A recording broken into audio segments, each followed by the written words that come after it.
Pues vamos a empezar. Buenos días a todos y gracias por unirse a este webinar de la agencia Infocel y del portal Sentido Común.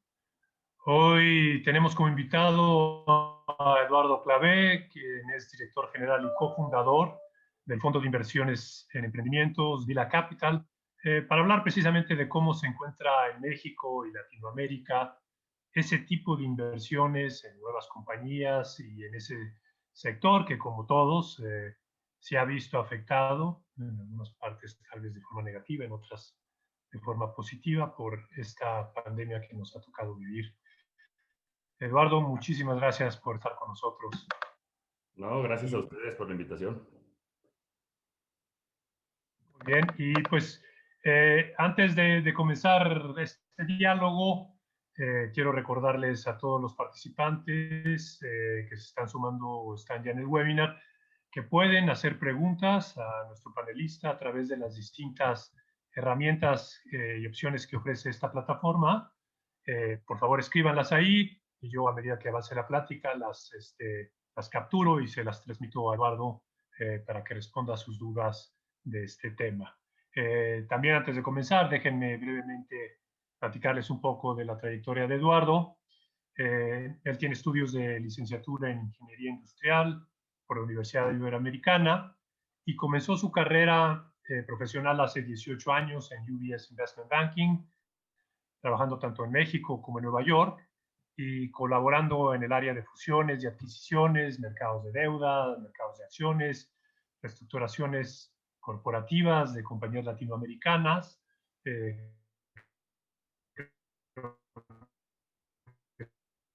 Son experiencias que han servido para el fondo que fundaste, Eduardo, y para determinar las empresas en las que Dila invierte. Además de UBS, Eduardo también trabajó un verano en Lehman Brothers en Londres, mientras cursaba su maestría, el MBA en Harvard Business School, donde obviamente pudo ampliar los conocimientos de los mercados emergentes que de nuevo pues creo que han sido fundamentales para lo que has hecho en los últimos años. Previo a la fundación de Dila Capital en 2009, fundaste InnovaMex Capital, un search fund que se formó para identificar y adquirir una empresa privada con un valor inicial de entre 5 y 15 millones de dólares. Con ese fondo, en 2010 compraron Enco Control, la compañía de software líder en la industria de la construcción, donde Eduardo actuó como codirector general durante 6 años.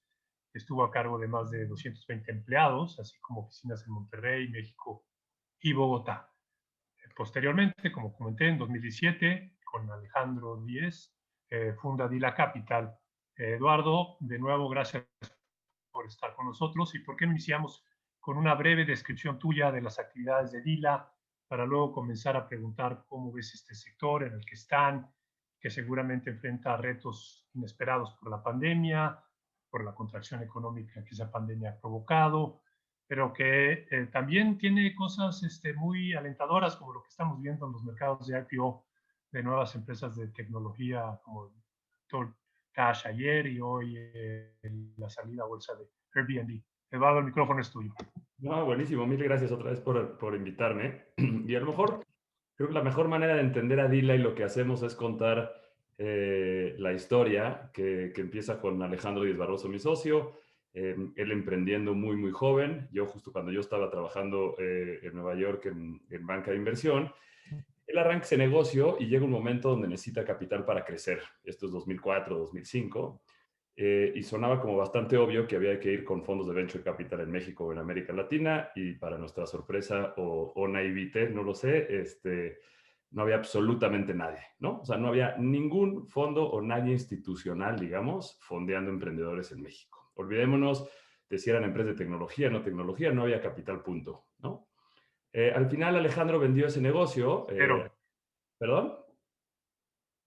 Ahí Alejandro vendió su negocio. cero, no había nada. Nada, absolutamente nada. Si tenías que tener ahí familiares que le pusieran lana a tus negocios, y creo que era la mejor manera. Pero Alejandro acabó vendiendo ese negocio porque pues, en esta búsqueda de capital se encuentra con un jugador más grande y le acaba comprando el negocio. Y entonces, evidentemente una historia muy buena, pero el gran takeaway es, no puede ser que en este país no haya, seguro hay muchos Alejandros y pues habrá mucho requerimiento de capital para ellos, ¿no? Entonces nos dimos a la tarea, chance otra vez naivmente, pensando que íbamos a hacer el primer fondo de Venture Capital, levantamos algo de capital y nos encontramos con muchas cosas contextuales en México en ese momento que hacía complicado poder hacer inversiones como las que queríamos hacer. La más importante es, el modelo que nosotros hacemos es, ponemos capital en empresas por participaciones minoritarias, sí con ciertos derechos específicos, ¿no? Que te dan ahí un poquito de garras en el buen sentido para cosas, pero participaciones minoritarias y en ese momento no había ni SAPIs siquiera que no te permitían, era complicado de poder protegerte como inversionista minoritario. Y entonces lo que acabamos haciendo es volver a emprender. Con ese capital que levantamos, volvimos a emprender y volvimos a vender ese negocio. Ahí Alejandro, si bien yo era socio del negocio, Alejandro lo seguía operando. Y entonces volvimos a comprobar que en México sí se podía arrancar un negocio de cero, ponerle capital y vender, que es justamente lo que nosotros como inversionistas queremos ver, ¿no?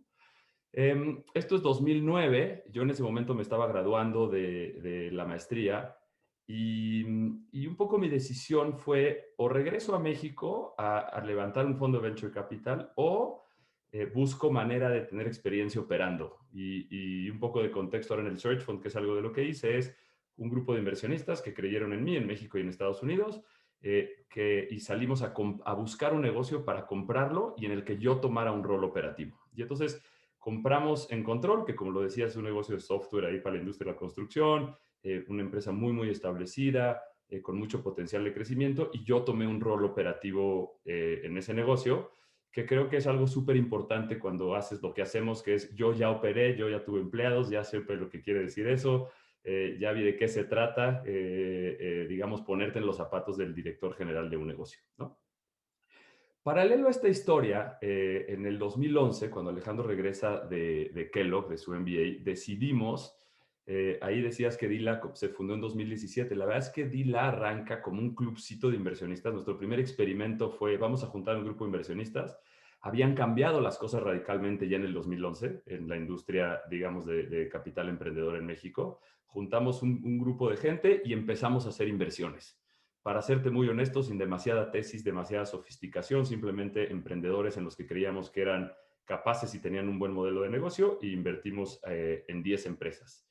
Y eso nos llevó a hacer un fondo bastante más institucional en el 2014, que empezamos a invertir en el 2015, donde ya entraron familias, donde entró NAFIN a través del Instituto Nacional del Emprendedor, que ahora es un instituto que desgraciadamente ya no existe porque apoyaba mucho al ecosistema.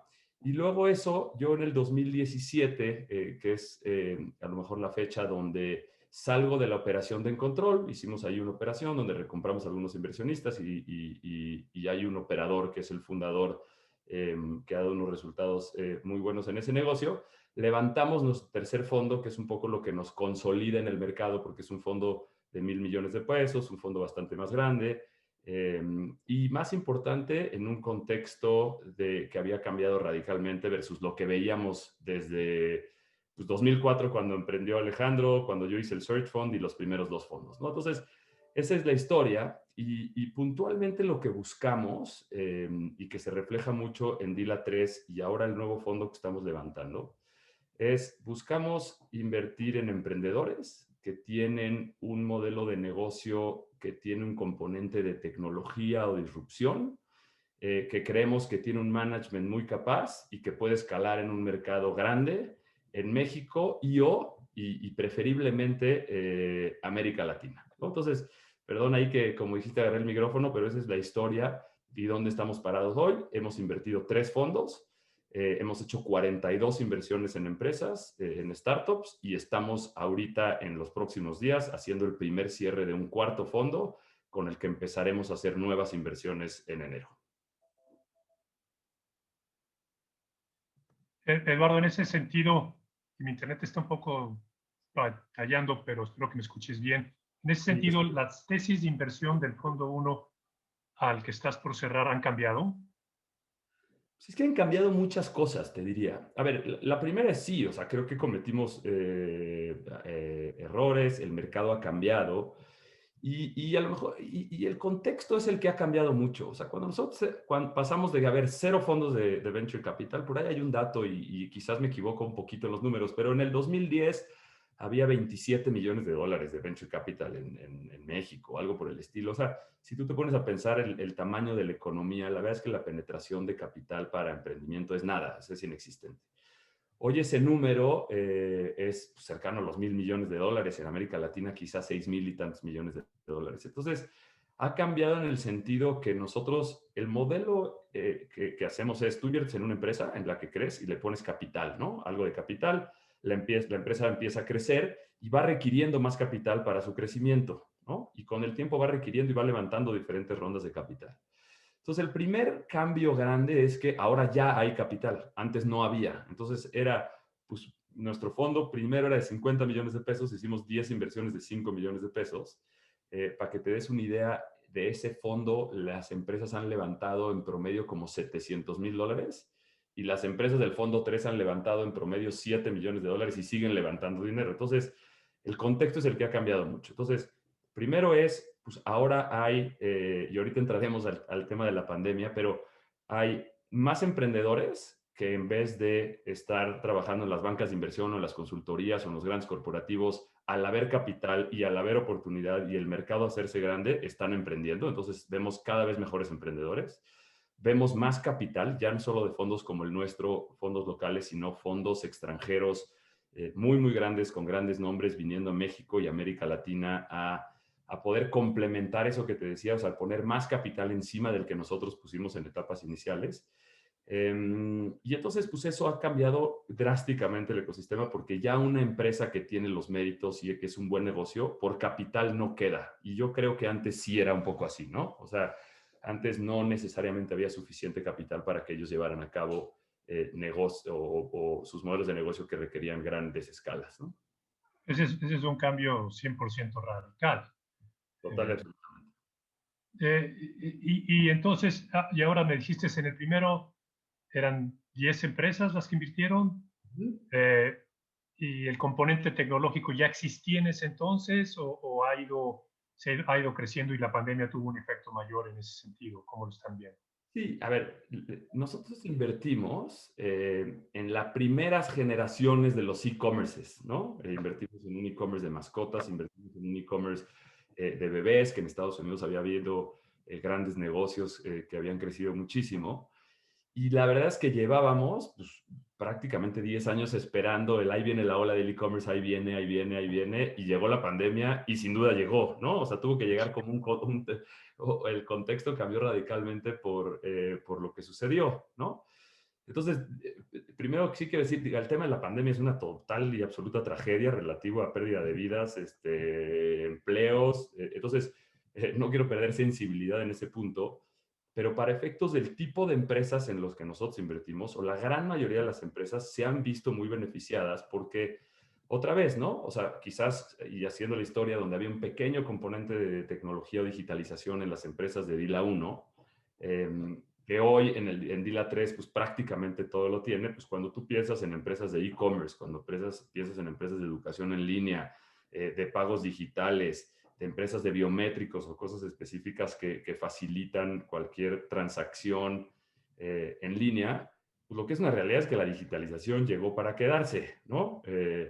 Ya hay unos datos muy grandes, pero el 12% me parece que de las transacciones que hace Mastercard ahora son compras en línea de primera vez. Creemos que hay alrededor de 40 millones de personas en América Latina que hicieron una compra por primera vez. Y una vez que haces una compra en línea, pues vas a seguir haciendo, ¿no? Entonces, claramente la pandemia vino a acelerar esa digitalización y esa ola que nosotros llevábamos esperando mucho tiempo y que hoy la gran mayoría de estas empresas pues están haciendo unos números extraordinarios que incluso nosotros no estábamos seguros que iban a llegar tan rápido, ¿no? Están llegando a niveles de ventas que nosotros pensábamos que podían llegar en el 2022, pues lo están logrando este año, ¿no? Y obviamente algunas empresas pues que han tenido retos distintos, ¿no? Que sí están en el mundo digital, pero que son empresas de crédito. Obviamente ha habido un deterioro en las carteras de crédito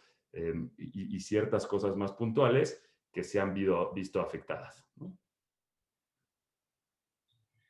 Un venture capital fund y un capital emprendedor toma riesgos tal vez mayores que los de otros, con espera de rendimientos superiores también a los más tradicionales. Pero creo que una de las decisiones más difíciles hay veces deshacerse de algunas inversiones que tomaron y que se hicieron. ¿Qué nos puedes platicar de esas experiencias, cómo las asumen y qué recogen de ello hacia adelante? Sí, a ver, como lo dices, el modelo es, si tú ves cada una de estas empresas por sí solas, tienen muchísimo riesgo, ¿no? Cuando creas un portafolio de empresas de mucho riesgo, que a su vez tienen mucho upside, el outcome a nivel fondo debería de ser bueno, ¿no? Entonces, digo, sin entrar a números, pero en Dila 3, que es nuestro último fondo, hicimos 20 empresas, 20 inversiones, y de esas algunas no van a funcionar, y ojalá que afortunadamente es lo que estamos viendo, varias de ellas les debería de ir muy bien. Y el chiste es que tengas de las 20, dos o tres o una quizás que le vaya extraordinariamente bien y con eso deberías de tener la capacidad de dar retornos súper interesantes a nivel fondo, ¿no? Entonces, es un negocio que da muchas satisfacciones en el sentido de que ves empresas en las que invertiste y que te vuelves muy cercano a la administración y que trabajas muy de cerca con ellos y en la operación. O sea, nosotros no operamos, estamos a nivel consejo intentando apoyar en todo lo que podemos a nivel estratégico, a nivel comercial. Ahí es donde viene un poco la experiencia que tenemos Alejandro y yo operando, creo que compartiendo algunas de esas experiencias. En fin, pero ellos son los que operan y ellos son los que hacen que sucedan las cosas. Nosotros ponemos capital y lo que podemos para, para ayudarlas. Entonces, pues te vas como enamorando de la gente, te vas enamorando del negocio, pero algunas no funcionan y es parte del modelo y no van a funcionar y lo tenemos que aceptar el día uno. Creo que nosotros hay quizás dos maneras de verlo. Uno es morirte en la línea para que sobreviva la empresa y otra es pues muy rápido decir, pues ni modo, no va a funcionar, entonces todo ese esfuerzo se lo dedico a las que van muy bien, ¿no? A nosotros nos ha costado mucho decir, bueno, pues ya ni modo, no va bien, creo que le hemos metido bastante tiempo y afortunadamente, no estoy diciendo que no va a suceder, pero no hemos tenido demasiados write-offs, que es lo que llamas, empresas en las que ya de veras cierra. Sí nos ha sucedido, en el primer fondo tenemos 3, en el segundo fondo tenemos una, en el tercer fondo afortunadamente todavía no tenemos ninguna, pero no quiere decir que no va a suceder. Pero la gran pregunta es, ¿le dedicas todos los kilos a las que van muy bien para que esas sean las súper ganadoras? ¿O intentas hacer todo lo posible por ayudar? Y creo que hay una mezcla de las dos que se vuelve súper relevante, ¿no? Y es parte del trabajo y del día a día. Ahora, entrando un poquito en la pandemia, ¿cómo te están saliendo buscando capital para un cuarto fondo en medio de una crisis económica? Pero me dices que hay interés, que hay capital. ¿Qué nos puedes platicar? ¿Cómo cuando llega la pandemia, qué piensan? ¿Se congelan o se congelan? Platícanos un poco de cómo lo vieron ustedes desde Dile, cómo estás viendo la industria. Sí, o sea, ahorita ya a todo lo pasado es más fácil decirlo porque evidentemente estuvimos en blanco sin entender absolutamente nada un tiempo. Yo dividiría quizás en tres este último año para efectos de nuestra industria y lo que vemos. Es enero a febrero o marzo, una emoción total porque lo que estábamos viendo era verdaderamente increíble. O sea, era un breakthrough donde había fondos extranjeros invirtiendo, donde veíamos empresas levantando capital, donde veíamos a nuestras empresas creciendo, un interés muy genuino en México y sobre todo en estos plays más regionales a nivel en América Latina. Y de repente, pues cae la pandemia y es pues congelarte y total y absolutamente, ¿no? Ahí había miles de discusiones y Alejandro y yo platicamos todo el día qué va a pasar con las empresas, cuántas van a quebrar, cuántas van a sobrevivir, las valuaciones. Hoy tenemos una empresa valuada a 10 pesos, quiere decir que ahora vale 5. Estábamos con compromisos de capital, ¿no? Porque en algunas empresas hemos entrado donde decimos, oye, pues yo te pongo 10 pesos, pongo 3 ahorita, si llegas a tal meta pongo otros 3, si llegas a otra meta llega 3. Y entonces había empresas que habían llegado, estaban por llegar a esas metas y entonces a media pues era difícil en abril decir voy a invertir. Y entonces esa es como la segunda etapa, que no sé cómo llamarla, pero de incertidumbre total y de despertarte sin saber qué iba a pasar. Creo que no solo a nivel personal y lo que pasaba en el país, pandemia, etcétera, sino a nivel de las empresas. Y luego, yo te diría que en mayo, junio, como que se empieza a aclarar un poquito, no el tema de la pandemia, porque a esas alturas no teníamos ni idea, pero sí empezamos a darnos cuenta la agilidad que tuvieron las empresas en adaptarse al momento y cómo muchas de ellas cambiaron sus modelos de negocio muy rápido porque entendieron que tenían que ir hacia un mercado un poco distinto. Pero más importante, muchas de ellas ya estaban en ese mercado o en esa vertical específica que hacía que el nuevo contexto o la nueva realidad las beneficiara mucho. Y cuando empezamos a ver eso, pues las empresas empezaron a crecer y empezaron a requerir capital.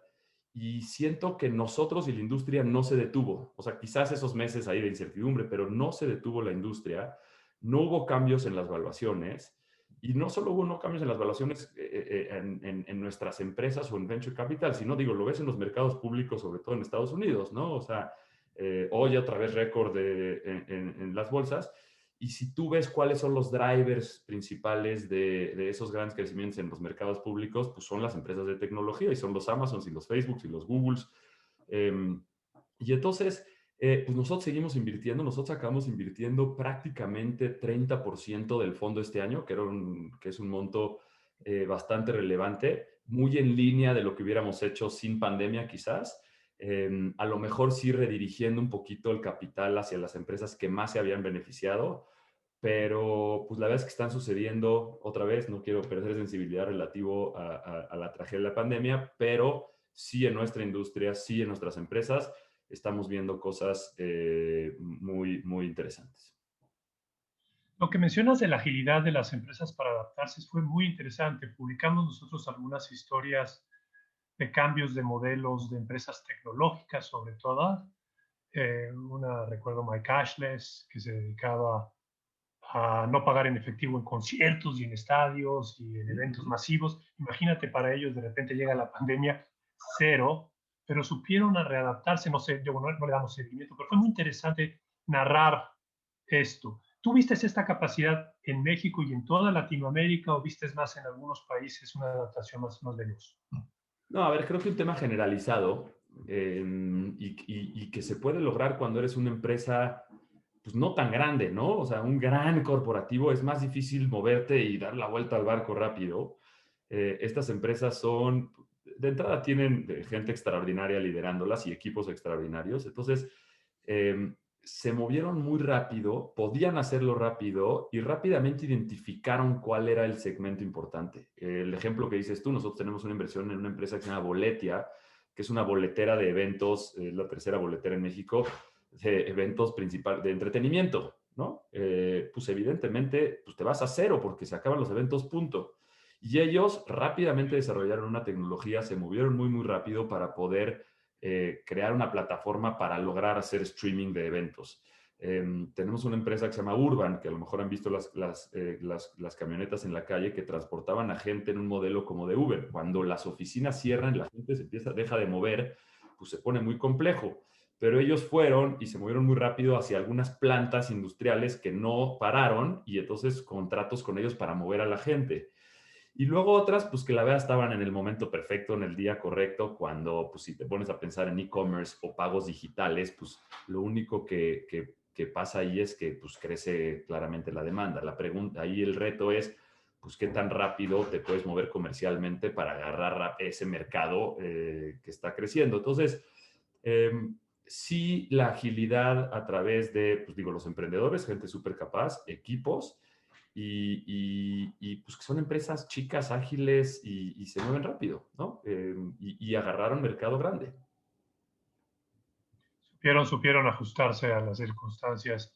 Eh, eh, y en ese sentido, este nuevo fondo también me llama la atención en el sentido que lo estás lanzando en un momento de incertidumbre. Quiere decir que también hay apetito de la gente que tiene ahorros por este tipo de negocios nuevos con alto riesgo, pero alto rendimiento. ¿Cómo ves tu DILA 4 versus DILA 3 en ese sentido, en el apetito que hay allá afuera? Sí, a ver, digo, nosotros tenemos la suerte que tenemos un grupo de inversionistas que viene confiando en nosotros desde el Search Fund DILA 1, DILA 2 y que han sido una base de confianza muy importante y estamos infinitamente agradecidos con ellos.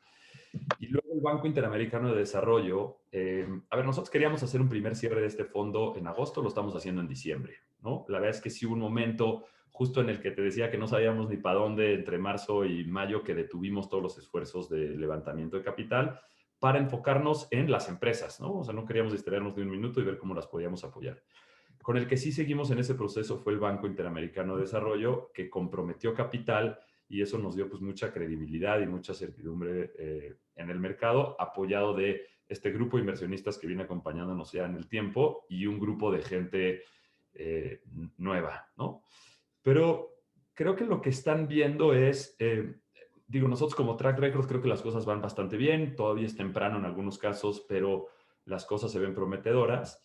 Y lo importante es, pues, mucho lo que venimos platicando, ¿no? O sea, hoy las empresas en las que queremos invertir son las empresas que se van a aprovechar de la poca bancarización que hay en México y en América Latina, de la llegada de la digitalización, de este tema del crecimiento del mercado en línea. Entonces, otra vez, si tú ves el mercado de América Latina y ves a 600 millones de personas con una penetración de Internet fuertísima, con una penetración de smartphone muy grande, que está yéndose hacia el mundo digital, donde el tema de pagos cada vez se resuelve a pesar de que hay muchísima oportunidad, donde necesitas mucho tema de logística para trabajar alrededor de todo el tema de comercio electrónico, que empieza a haber oportunidades en comercio conversacional, en fin, son el tipo de empresas en las que venimos invirtiendo y vamos y queremos invertir. Entonces, pues entras en un mercado donde no necesitas que la economía crezca brutalmente, lo que necesitas es ir con algo diferente, con un producto diferenciado y un producto que sea disruptivo o un servicio disruptivo en este mercado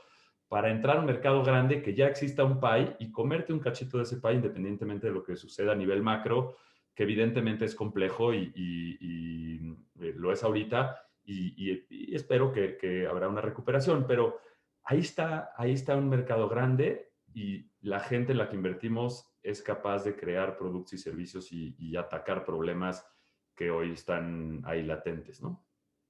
Sí, es atacar, es comer, como dices, un mercado que ya está, que no, que probablemente se achique, pero para ti que eres de un tamaño muy chiquito, sigue siendo enorme, ¿no? Y te puedes beneficiar de ello muchísimo. Y hay Ah, ejemplos. Tenemos empresas que invertimos cuando vendían 30,000 pesos al mes. Hoy venden 30 millones de pesos al mes. O sea, de ah, ese tamaño son los crecimientos. Y puedo hablar mucho de las historias buenas y desgraciadamente también hay unas no tan buenas, pero de ese tamaño son las escalas en negocios, en mercados muy tradicionales, pero que entran en ese mercado con modelos disruptivos, principalmente a través de componentes tecnológicos y digitales. la vacuna, hay optimismo hacia adelante. Eso solamente es la cereza en el pastel para ustedes, me imagino, en cuanto a algunas de estas empresas, ¿no? Sí, a ver, hay ciertas industrias que no podemos descartar hacia adelante porque hoy están complejas, ¿no? O sea, el entretenimiento, pues hoy sí está dificilísimo, pero no quiere decir que van a desaparecer y va a haber una oportunidad. Entonces hay que entender esas y esas, pues ser un poco paciente para lo que viene. Y lo que tenemos que entender, que creo que lo hemos hecho a través de pues, las empresas, a través de entender el mercado, hicimos una encuesta en abril hicimos una encuesta de cómo creía la gente que iba a ser el nuevo mundo y cómo lo ve ahorita y hay cambios o conclusiones bien interesantes de la conciencia de lo que quiere comprar la gente, de cómo quiere hacer ciertos temas de comportamiento, que no necesariamente quiere ir a sucursales bancarias, que quiere hacer más cosas en línea, en fin. Entonces, detectar todas esas cosas que llegaron para quedarse y que no necesariamente eran esos cambios de comportamiento de la gente que hoy quizás, o sea, la gran preocupación es, oye, pues cuando está todo el mundo encerrado y hay menos movilidad, etcétera, pues si estás en tu casa, quizás tomas un curso en línea. La pregunta es, el día que estés de regreso en la oficina, ¿vas a tomar un curso en línea?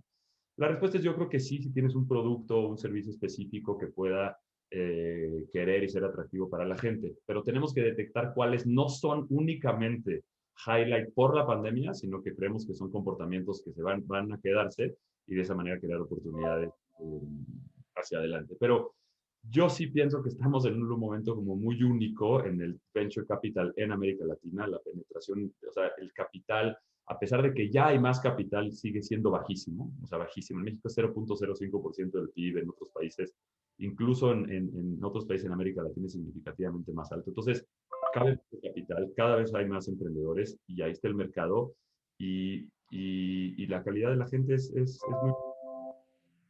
Sí, yo te puedo decir una cosa, estos webinars seguirán, porque creo que es una manera muy fácil de que la gente conozca a expertos, escuche expertos y sin que te tengas que mover, ¿no? Imagínate la logística que hubiéramos tenido un auditorio presente, en fin, y esto pues se arma en 2 semanas o menos. Eh, obviamente entiendo que Latinoamérica es obviamente la región de Alejandro y tuya por haber nacido acá, es, y es un asset class por región, pero están ahorita enfocados en ellas, algunos planes de mercado hispano latino en Estados Unidos, o están realmente concentrados en esta región.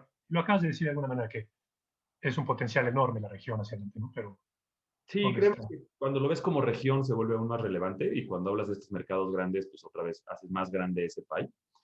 Y las empresas en las que invertimos, muchas de ellas tienen capacidad, o sea, como que luego, yo personalmente abrí en mi negocio un país, ¿no? Y fue pues ir con tu maletita y tocar la puerta y venta directa, y tiene challenges, y abrir una oficina y crear un equipo y tiene challenges. Muchos de los productos que tienen algunas de nuestras empresas es una empresa basada en Bogotá que da servicio a absolutamente toda la región. Y cuando digo todas las regiones, tiene clientes en Guatemala, en Honduras y Costa Rica y Dominicana. Y otra empresa en México que puede dar servicios. Tenemos una empresa en Monterrey que tiene clientes en Australia y en Nueva Zelanda. Y entonces, lo que te quiero decir es, muchas veces suena como que este tema de voy a ir a abrir países bien complejo, pero cuando son servicios digitales tienes mayor capacidad de hacerlo. Tienes que enfocar muy bien marketing a las diferentes regiones, porque todos hablamos español, pero sí, sí no hay que reconocer que son países bastante diversos y distintos, pero lo logran. También hemos hecho inversiones en el mercado hispano en Estados Unidos. Creemos que nosotros no tendríamos un edge o alguna diferenciación si estuviéramos haciendo inversiones en Estados Unidos. Ahí la industria es muy, muy madura, hay muchos fondos, hay muchísimo capital, está bastante concentrado cómo se comportan los rendimientos de los cuartiles de hasta arriba de los mejores fondos se llevan los mejores deals, es complejo participar ahí. Lo que sí es una realidad es que hay un mercado de emprendedores hispanos que atacan un mercado gigante, o sea, es muy impresionante. Tenemos una empresa que da créditos a pymes de hispanos en Estados Unidos y probablemente el mercado de pymes hispanos de Estados Unidos sea más grande que el mercado mexicano por sí solo, entonces es una oportunidad gigante.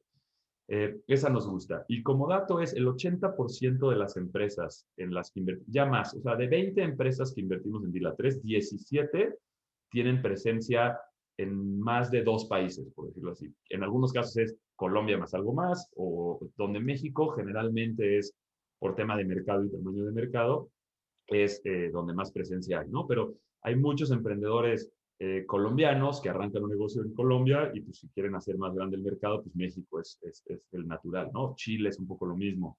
Tenemos unos emprendedores extraordinarios que arrancaron su negocio en Ecuador, ahora están en toda América Latina. Entonces, y yendo hacia Dila 4, ahí te dije que el número era 80%, me encantaría que fuera 100%. O sea, me encantaría que todas las empresas en algún momento, porque un día nacen en un país, pero que tengan el potencial o la capacidad de hacer un play regional, de manera de hacer ese pie que hablamos un poco más grande.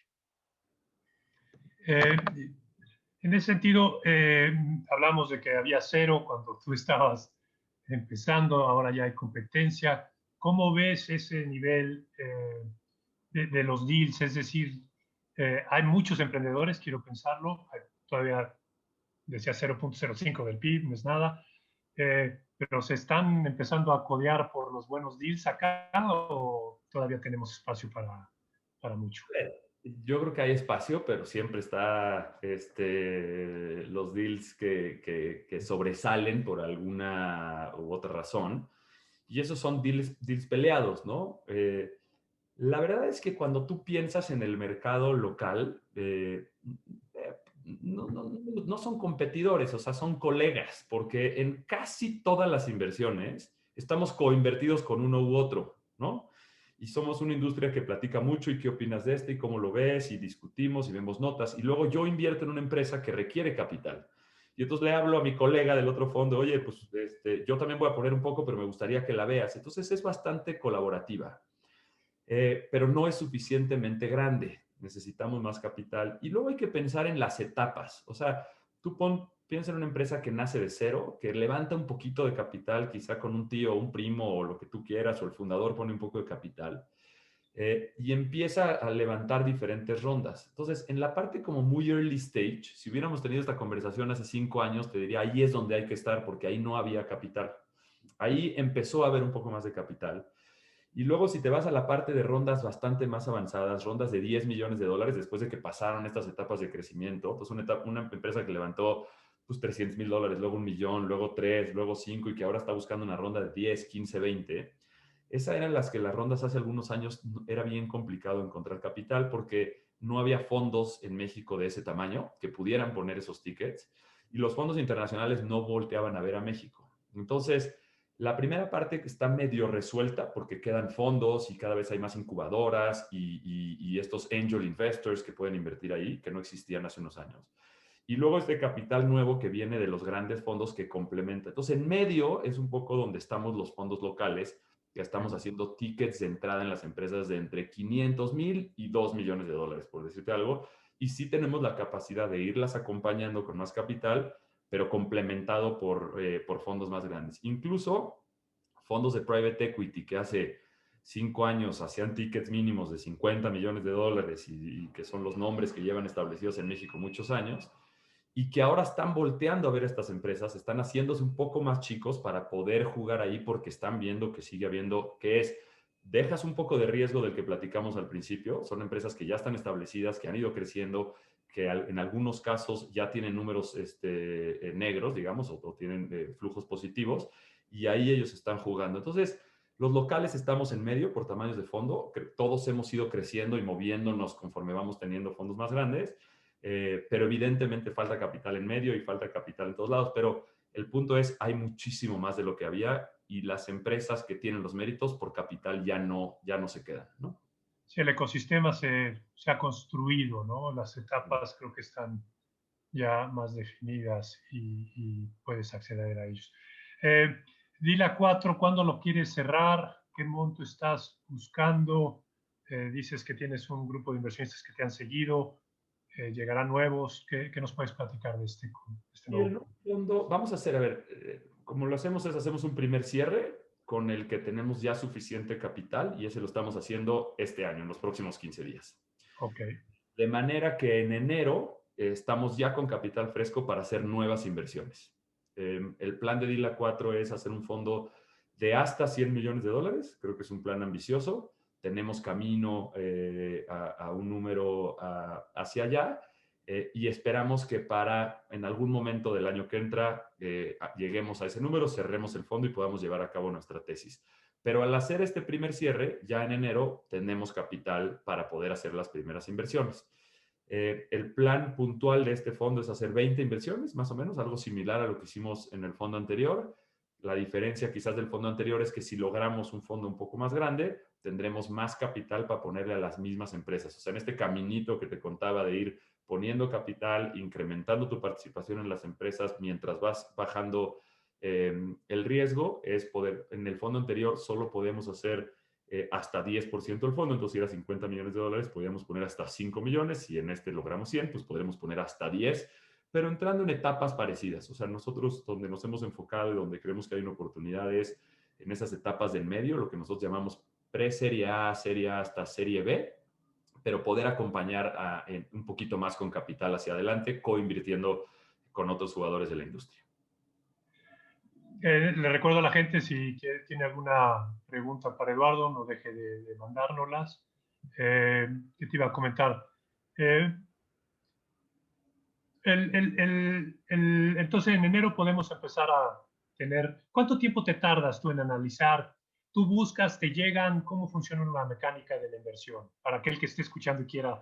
No, mira, es un poco de los dos. O sea, tenemos un pipeline muy, muy grande. Recibimos pues, más de 1,000 oportunidades al año. Dentro de esas 1,000, muchas no cumplen la tesis, muchas son de temas que es bastante fácil descartar, pero hay un número importante de esas que le metes tiempo y algunas que analizas. Pero invertimos más o menos en el 1% de lo que vemos. Eso quiere decir que si recibes 1,000 al año, estamos haciendo 10 inversiones más o menos al año. Entonces hay un filtro ahí. Y el tiempo es muy variable, la verdad. O sea, hay empresas que vimos la primera vez hace 2 años y que acabamos invirtiendo después porque decíamos, está un poco temprano, nos gustaría ver un poco más avance de producto, nos gustaría ver cosas distintas. Entonces, y hay empresas que llegan y dices, esta es, o sea, esta es justo lo que estamos buscando, creo que la podemos ayudar.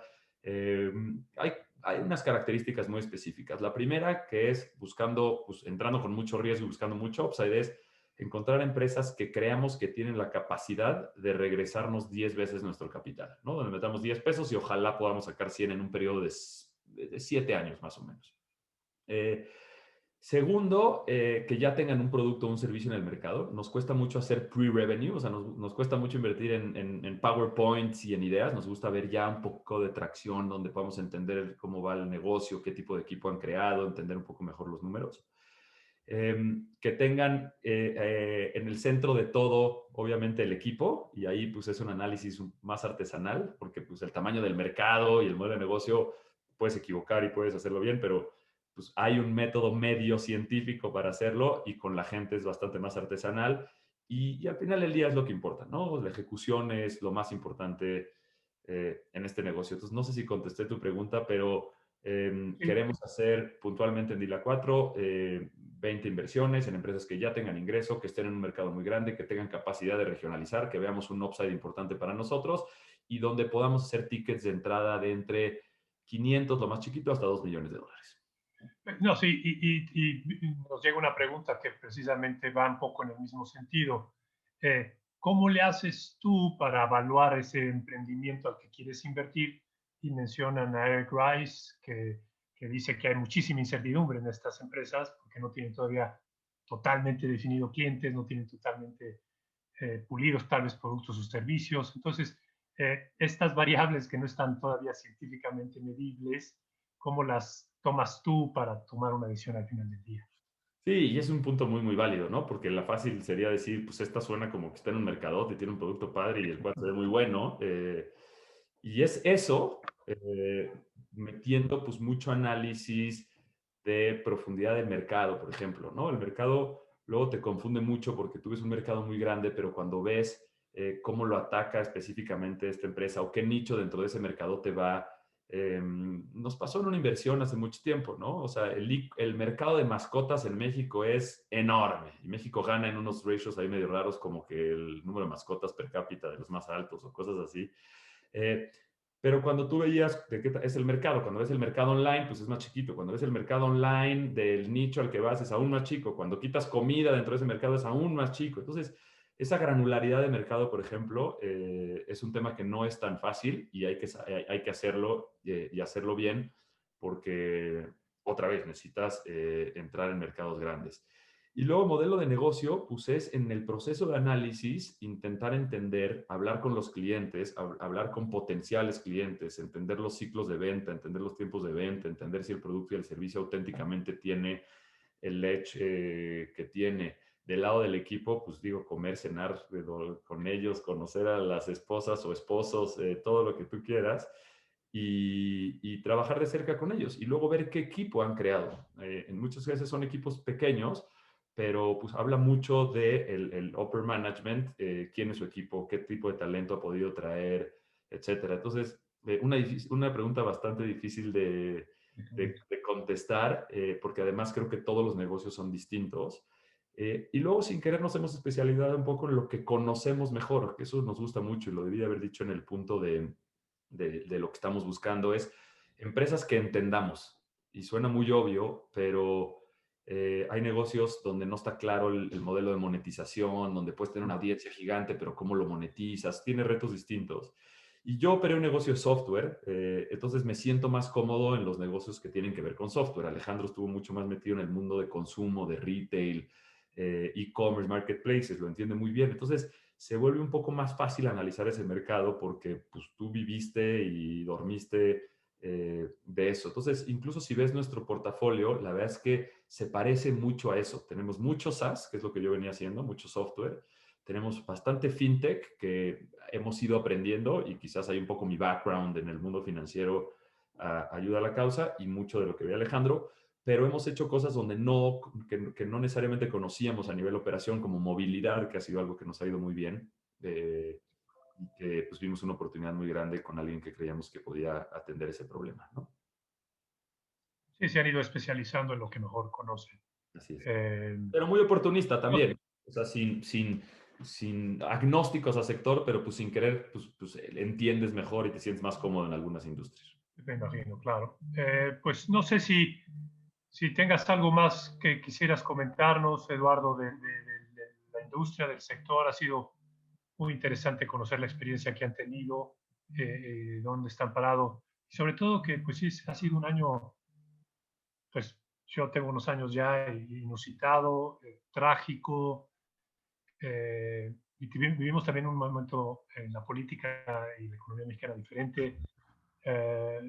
Circunstancias que hacen de la experiencia que han tenido, me imagino que inusual, por ponerlo de Sí, algún.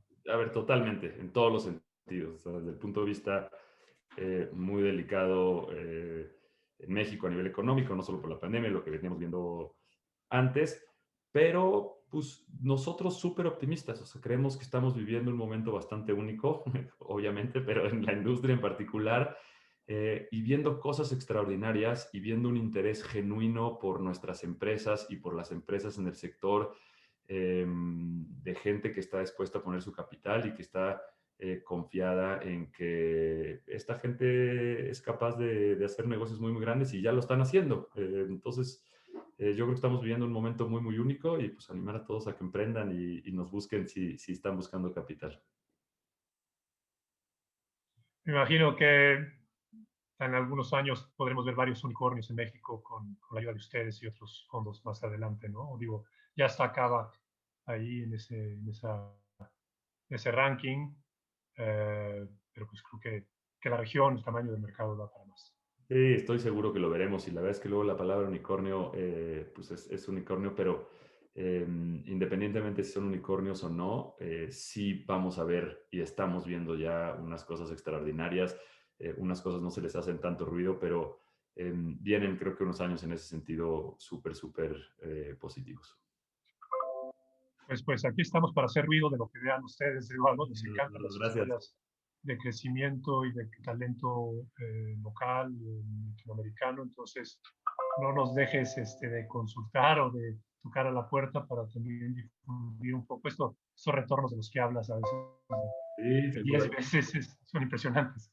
Tenemos ahí un par de noticias. Ojalá podamos cerrar este año bien interesantes, muy en línea de lo que te venía diciendo, ¿no? Empresas que crecieron, mexicanas, que se expandieron a América Latina, que levantaron capital mexicano y que ahora, pues, con estos mismos fondos y unos internacionales, pues, hay ahí números muy buenos. Ojalá podamos ahí, te mandamos en cuanto podamos, te mandamos cosas interesantes. Y nos das Seguro. la exclusiva, por favor, Eduardo. Gracias. Pues sí, sí, déjame ver, hay una última, no, es una solicitud, pero eh, nos piden cómo podemos contactar, cómo te pueden contactar, Eduardo, o a Dila. Entonces, Sí, está info@dilacapital.com. Ahí es donde recibimos todas las oportunidades, etcétera, y yo veo directamente ese correo, así que ahí lo que necesiten con muchísimo gusto. pues ahí lo tienen. Eduardo, de nuevo, muchísimas gracias por tu tiempo. Gracias a todos por participar en este webinar. Cuídense mucho todos, por favor, y seguimos conversando. Gracias, Eduardo.